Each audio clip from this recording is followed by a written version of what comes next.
In a sun-drenched wheat field, Gideon, a young farmer, toils in secrecy, his movements haunted by fear. Each strike of the flail is a desperate act against the encroaching threat of the Midianite raiders. The golden stalks of wheat sway gently, a stark contrast to the turmoil churning within Gideon. He pauses, his gaze sweeping across the horizon, every rustle of the wind a potential harbinger of danger. The Israelite village stands in ruins, a stark testament to the brutal violence that has swept through. Barren fields stretch out, a haunting reminder of the crops that once flourished. The few remaining villagers huddle together, their faces etched with fear and despair.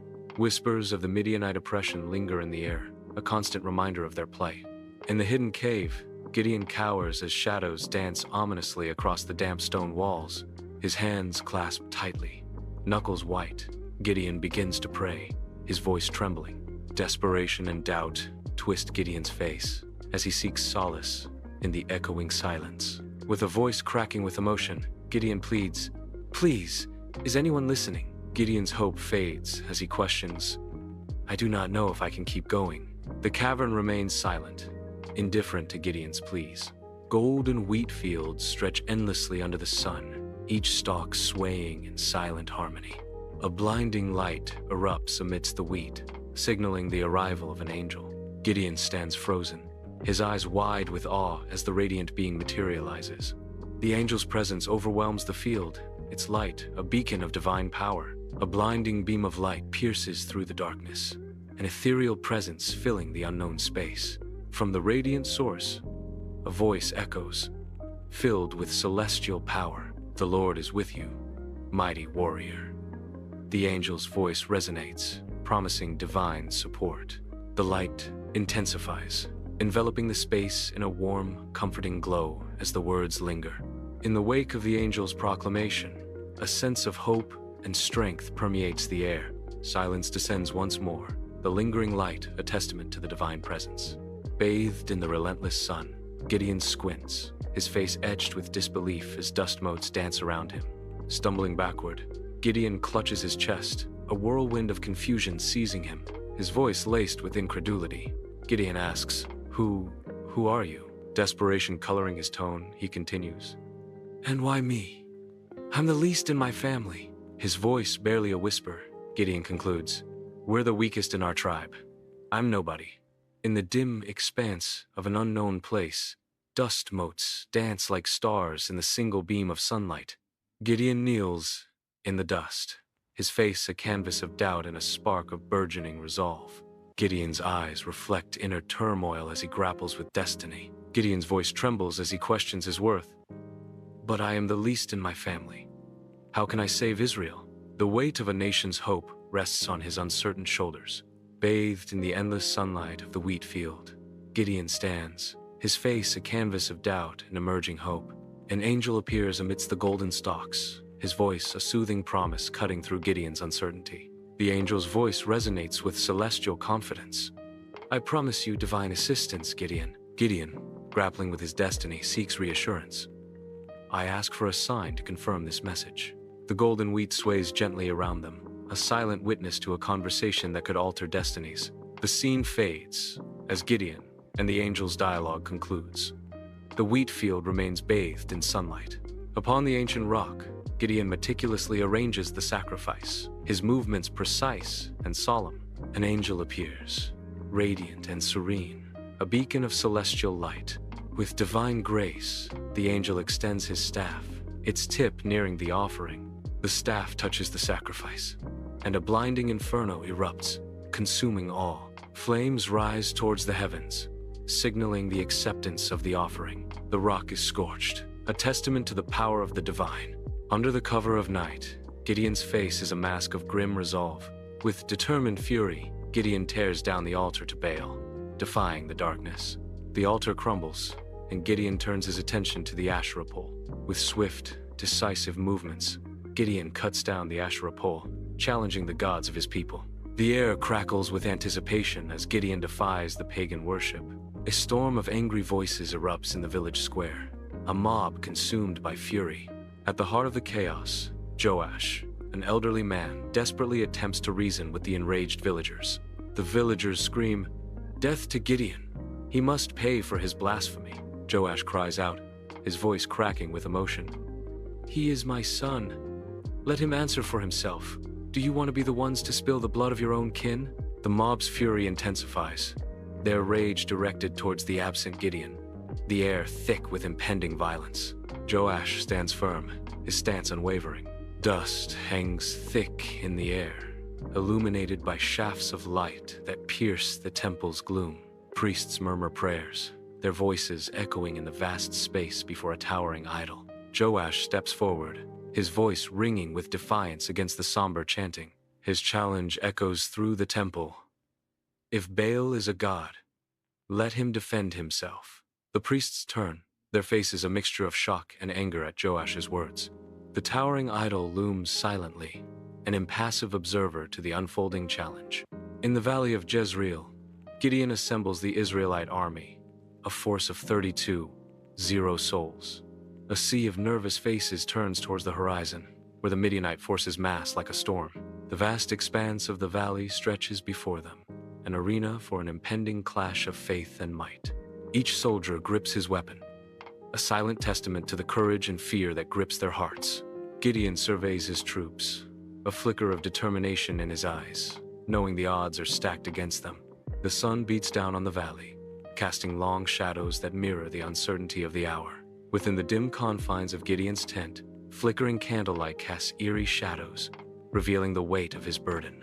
Kneeling on the bare earth, Gideon's bowed head and clasped hands betray the worry etched deeply into his face. The enormity of the task ahead presses down on Gideon, making him appear small and vulnerable in the vast darkness. The flickering candlelight emphasizes the deep lines of concern etched across Gideon's face, a stark testament to his heavy responsibilities. In the heart of the night, Gideon remains kneeling, a solitary figure wrestling with the monumental challenges that lie ahead. The shadows dance around him, underscoring the isolation of his vigil as he prepares to face the daunting task before him. Under the relentless sun, the valley of Jezreel unfolds, vast and unforgiving. Gideon stands resolute amidst his assembled army, his face a mask of determination. A divine voice echoes through the valley, shaking the very ground beneath them. God's voice booms. "The army you have is too large for me to deliver the Midianites into their hands, lest Israel vaunt themselves against me, saying, 'My own hand has saved me.'" The divine command continues. "Now therefore proclaim in the ears of the people, saying, 'Whosoever is fearful and afraid, let him return and depart early from Mount Gilead.'" The very air seems to crackle with divine energy, a palpable presence felt by all. In the valley of Jezreel, Gideon stands tall, his voice commanding the vast assembly of the Israelite army. Sunlight dances on the shields, a momentary gleam of hope before the storm. A hush descends as Gideon grants freedom to the fearful, a ripple of doubt spreading through the ranks. A mass exodus begins as soldiers turn away, their bowed heads heavy with unspoken fears. Gideon's face remains a mask of stoicism as he watches 22,000 fade into the distance, leaving only 10,000. The sun beats down on the dwindling army, a stark reminder of the challenges ahead. A divine voice echoes across the tranquil river, commanding Gideon to lead his men to its banks. The still water reflects the clear sky, a silent witness to the impending selection. Gideon directs his remaining men toward the river's edge, where destiny awaits. The men approach the riverbank, unaware of the test that will determine their fate. At the river's edge, men kneel, their thirst driving them to bury their faces in the cool water. Others cautiously cup water, their vigilance unbroken as they drink. Every ripple and rustle amplifies their alertness. The need for water is matched only by their caution. At the riverbank, Gideon watches as men drink, his gaze intense. He identifies the vigilant few, mirroring the alertness of dogs as they lap the water. Gideon dismisses the majority, a decision heavy with consequence. The chosen 300 remain, a tiny force against the horizon. The die is cast. Gideon surveys his reduced army, the fate of many resting on so few. The river flows on, indifferent to the battle ahead. Inside the dimly lit tent, shadows dance around Gideon as he kneels, lost in thought. The flickering candlelight reflects the turmoil within him. The weight of leadership presses heavily on Gideon's shoulders. Desperation fills the small space, palpable and suffocating. Under the cloak of night, a Midianite camp sprawls across the land, its tents like ghostly apparitions under the flickering torchlight. The air vibrates with the low murmur of soldiers, a symphony of preparation for the rest. An unseen presence watches over the camp, its influence felt in the quiet anticipation of the night. A voice whispers from the heavens. God instructs Gideon to go down to the Midianite camp and listen to what they are saying. Gideon prepares to infiltrate the enemy camp, a lone figure stepping into the heart of the Midianite territory. Under the cloak of night, Gideon and Purah become wraiths, gliding into the vast Midianite camp. The air hangs heavy, with the scent of roasting meat, a symphony of hushed voices filling the darkness. Flickering torchlight dances across a sea of tents, each a silent witness to the impending storm. Gideon signals, a silent command in the heart of the enemy's lair, as they approach a huddle of unsuspecting soldiers. Beneath a starlit expanse, a Midianite camp unfolds, a sea of tents stretching into the darkness. Torches dance, their flames painting the night with shadows, as the scent of smoke and horses fills the air. A Midianite soldier stirs, disturbed by a prophetic dream. I had a dream that a loaf of barley bread tumbled into our camp and struck the tent, so that it fell and turned upside down. The soldier's words hang in the air, heavy with foreboding, as the camp remains unaware of the fate that awaits. Unseen, the barley bread of destiny hurtles toward the camp, a symbol of unexpected and overwhelming change. The loaf of barley bread hit the tent so that it fell and turned upside down. Under the vast expanse of the night sky, the Midianite camp sprawls, a tapestry of tents and flickering torchlight weaving through the darkness. Torches dance wildly, their flames casting elongated, spectral shadows that hint at the anxiety gripping the encampment.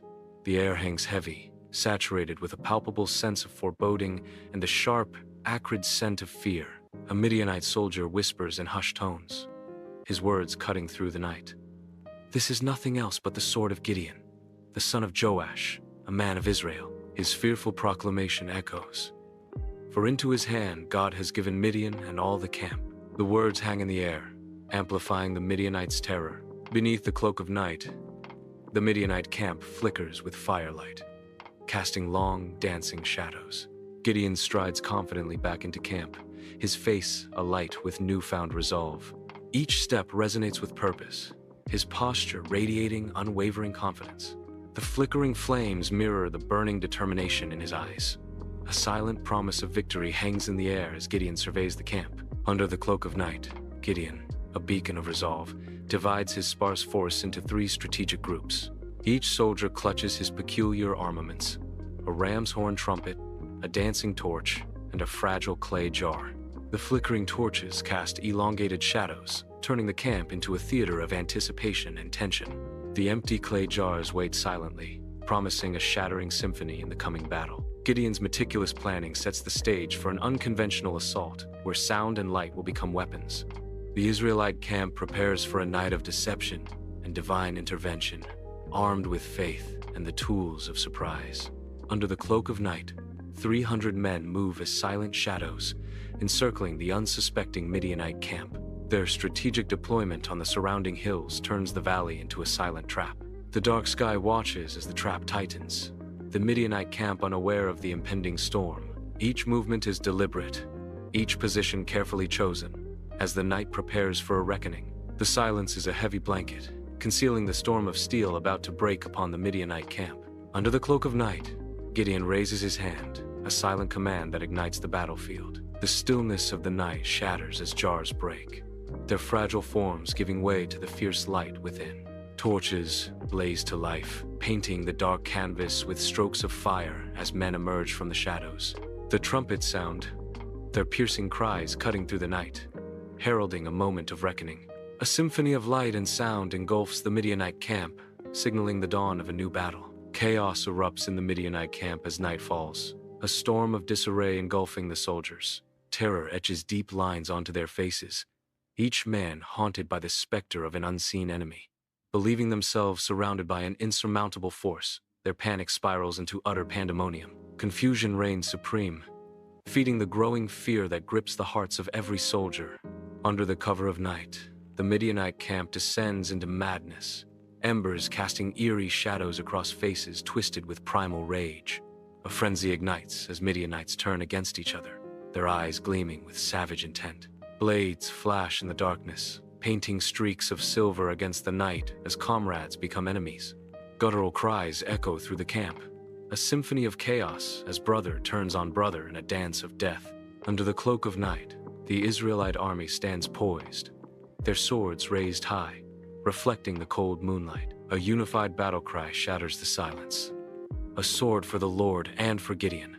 The chilling battle cry echoes through the valley, a symphony of impending doom for the Midianites. Fear grips the hearts of the Midianites as the Israelites' war cry pierces through the night. The camp is filled with chaos as the echoes of the Israelites' war cry reverberate, signaling imminent battle. The fate of the Midianites hangs in the balance as the Israelites surge forward, their swords gleaming under the moonlit sky. Under the veil of night, the Midianite camp descends into chaos as soldiers scatter in desperate flight. Torches blaze, casting eerie shadows that dance with the Midianites' frantic retreat. The Israelites emerge from the darkness, their pursuit relentless and unwavering. Flickering torchlight reveals the stark contrast between fleeing figures and pursuing shadows. The terror of the Midianites fuels their desperate scramble, each step echoing their impending doom. Under the relentless sun, the Jordan River surges, a natural barrier soon to become a deadly battleground. Along the riverbanks, Israelite soldiers stand firm, their spears gleaming under the sun, ready to strike. Driven by desperation, Midianite soldiers wade into the churning waters, their weary faces etched with fear. Swift attacks erupt, turning the river into a torrent of blood as bodies are swept away by the unforgiving current. In Ephraimite territory, Gideon sends messengers racing across the land. Their mission is urgent: intercept the fleeing Midianites. The messengers carry pleas to the Ephraimites. Dust rises as the swift-footed messengers race to deliver Gideon's urgent call. The fate of the battle hangs on their speed. The messengers are swift, their sandals kicking up dust. Under the relentless sun, the Ephraimite territory bakes in a haze of dust and anticipation. Bearing the grim trophies of war, the Ephraimites emerge, their faces set with resolve. Oreb's severed head is held aloft, a chilling symbol of victory's brutal cost. The same fate befalls Zeb, his head displayed with equal grimness. Gideon, etched with exhaustion yet radiating victory, steps into the Jordan River. Weary but buoyed by triumph, the 300 men follow Gideon's lead. The river reflects the setting sun, mirroring the glint of determination in Gideon's eyes. Each step into the water echoes their hard-won triumph, their spirits lifted. The flowing river carries the weight of battle, yet their resolve stands firm. Gideon, battle-worn, stands before Succoth's elders, his weary men behind him, hope flickering in their eyes. Gideon pleads, "We are weary. Give us bread to refresh my men." A palpable fear grips the townspeople, their glances darting nervously toward the horizon. An elder responds, his voice edged with trepidation. "Why should we give bread to your army? Are Zebah and Zalmunna already in your hand?" The hope in Gideon's men fades, replaced by grim resignation. Before the formidable city of Penuel, a weary but resolute Gideon stands, his voice echoing with a plea. Gideon's voice rings out, a desperate request. "People of Penuel, we are weary and hungry," he continues. "We ask for your generosity, a morsel of food to sustain us as we pursue the enemies of our people." A chilling reply pierces the air. "We will not risk the wrath of Zebah and Zalmunna." Fear grips the city as the citizen declares, "We fear them as much as the people of Succoth do." Gideon, weary from battle yet undeterred, arrives at Succoth, the air thick with the recent clash against the Midianites. The weight of victory and the cost of war are etched deeply into the atmosphere. With a stern resolve, Gideon summons the leaders of Succoth, his face a mask of grim determination. His gaze pierces through them, hinting at the trials and judgments that lie ahead. At Penuel, Gideon's face reveals grim determination as he begins the tower's violent demolition. The air vibrates with the sounds of splintering wood and crumbling stone. With the tower reduced to rubble, Gideon turns his gaze toward the city's men, his eyes burning with cold fury. His vengeful glare promises retribution. Gideon, his face a mask of grim determination, seizes the Midianite kings, Zebah and Zalmunna. Bound and humbled, Zebah and Zalmunna are led away by Gideon. Beneath the relentless sun, the dusty earth mirrors the defeated king's despair as they are marched toward Gideon's camp. The procession advances, each step echoing the shift in power. The camp looms in the distance, a stark reminder of the victory Gideon has claimed. Gideon, face grim and resolute, leads the Midianite kings back towards his camp. Inside Gideon's tent, a palpable tension fills the air as Gideon, a formidable warrior, stands before Zebah and Zalmunna. Gideon's intense gaze pierces through Zebah and Zalmunna, setting a somber tone. The silence is broken as Gideon demands, "Tell me about the men you killed at Tabor." Zebah shifts uncomfortably under Gideon's piercing gaze. Zalmunna stands motionless, bracing himself for the confrontation. In the heart of an unknown location, a lone figure is framed against an intense light. The figure remains still, an island of darkness amidst a sea of light. A moment of profound silence hangs heavy in the air, amplifying the visual tension. Breaking the silence, Zebah's voice echoes, "As the man is, so is his strength." The words linger, resonating with a promise of power and resolve. Within the confines of Gideon's war tent, the stern warrior sits upon his rough-hewn throne, his gaze fixed upon the defiant figures of Zebah and Zalmunna. Gideon's voice cuts through the air, commanding, "Jether, my son, strike them down. Avenge our brothers." Young Jether trembles, the weight of the command heavy on his shoulders, his voice barely a whisper. "Father, I..." The young warrior hesitates, his grip faltering as he confronts the brutal reality of his father's command. Inside the dim tent, Gideon's eyes burn with righteous fury as he confronts Zebah and Zalmunna. The steel of Gideon's sword flashes in the filtered light as he raises it high. Swift, decisive strokes end Zebah and Zalmunna's lives, a grim vengeance for Gideon's fallen brothers. The heavy silence of justice fills the tent as Gideon's bloody task concludes. Gideon lowers his bloodied sword, the weight of vengeance settling upon him in the stillness. Under the relentless sun, the Israelite village buzzes with life, each villager bearing the mark of hard-won freedom. A chorus of voices rises above the crowd, echoing the collective sentiment of a people reborn. "Gideon, you have saved us." The crowd surges forward, their admiration coalescing into a single powerful plea. "Be our king." Gideon stands amidst the throng, the weight of their expectation palpable in the air. In an undefined space, Gideon appears, a figure of commanding presence, as he prepares to address the assembled crowd. His voice, imbued with unwavering conviction, cuts through the silence, promising a leadership not of man, but of divine will. Gideon declares, "I will not rule over you, nor shall my son rule over you." His words echo with solemn resolve. "The Lord shall rule over you." Under the relentless sun, Gideon surveys the weary Israelites, their faces etched with hardship. His voice rings out, cutting through the stillness. "Give me the earrings you had taken as plunder from the Midianites." The crowd stirs, a ripple of anticipation and curiosity spreading through their ranks. Dust swirls around their feet, a tangible manifestation of their long struggle and resilience. In the heart of the Israelite village, a collective offering unfolds as the people entrust their precious earrings to Gideon. With focused intent, Gideon melts down the earrings, the transformation marking a pivotal moment. From molten gold, Gideon crafts an ephod, a sacred object now taking shape under his skilled hands. The newly forged ephod gleams, a symbol of power and prestige, as Gideon prepares to place it.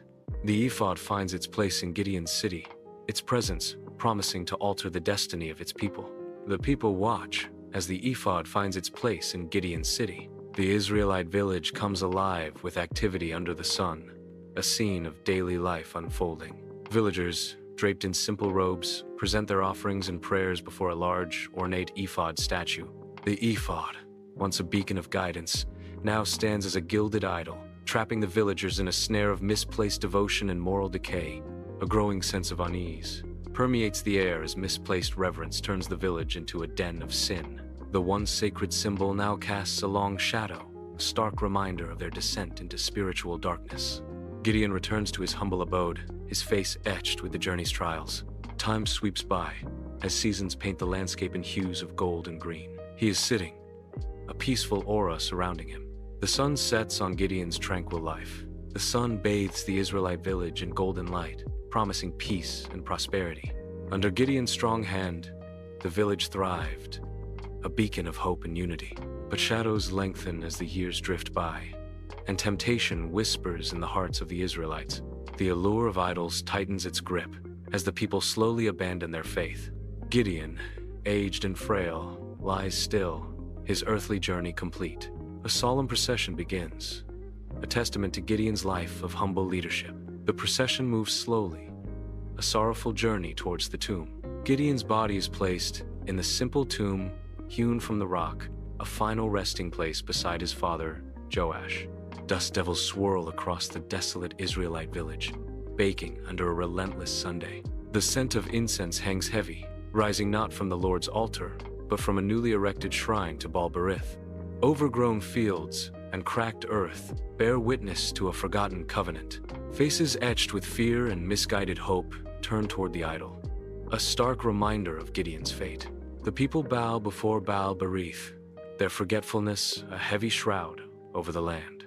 The village is filled with despair, their actions defying the will of their God. Under the scorching sun, the Israelite village thrives, its inhabitants engrossed in their routines, seemingly untouched by the burdens of the past.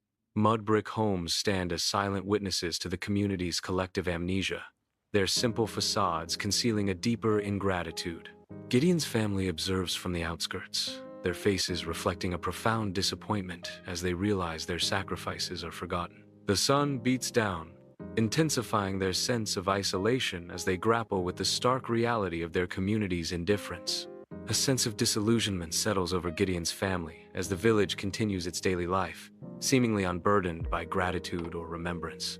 In an ancient Israelite village, life unfolds with simplicity. A small startup emerges, daring to challenge industry giants. Innovation sparks as their revolutionary idea takes shape. Against all odds, their creation begins to ripple across the world. The world transforms as their innovation reshapes reality. Under the bright sun, the abandoned schoolyard lies in silent disrepair, its asphalt cracked and overrun with weeds. Amidst the decay, a lone teacher stands tall, surrounded by a small group of students, their faces reflecting a shared hope. The students' determined faces stand as a beacon, their eyes fixed ahead with unwavering resolve. A warm smile spreads across the teacher's face, a spark of optimism igniting in their eyes. The air crackles with anticipation, promising renewal and fresh beginnings in the wake of desolation. A warm smile spreads across the teacher's face, a spark of optimism igniting in their eyes. In a forgotten town, a glimmer of hope begins to flicker. A small gathering ignites a powerful movement. The spark of change crosses borders, inspiring nations. Hope spreads like wildfire, uniting hearts across the globe. From a forgotten town, a movement of hope echoes. Nations unite, inspired by a tiny spark. Under the cloak of night, the desert stretches endlessly. A canvas of silver moonlight, shadows dance like spirits, whispering tales of forgotten heroes across the starlit dunes. The desert breathes with the echoes of Gideon's triumph, his courage forever etched in the sands. Gideon's courage shines, a beacon in the timeless expanse of faith. The desert remembers, the stars bear witness, and the legend lives on in the heart of the sands. The desert stretches out under a vast, indifferent night sky, where countless stars shimmer. The stars twinkle, their ancient light a silent testament to the insignificance of earthly concerns. The sands whisper secrets, carried on winds that have swept across ages as the universe unfolds above.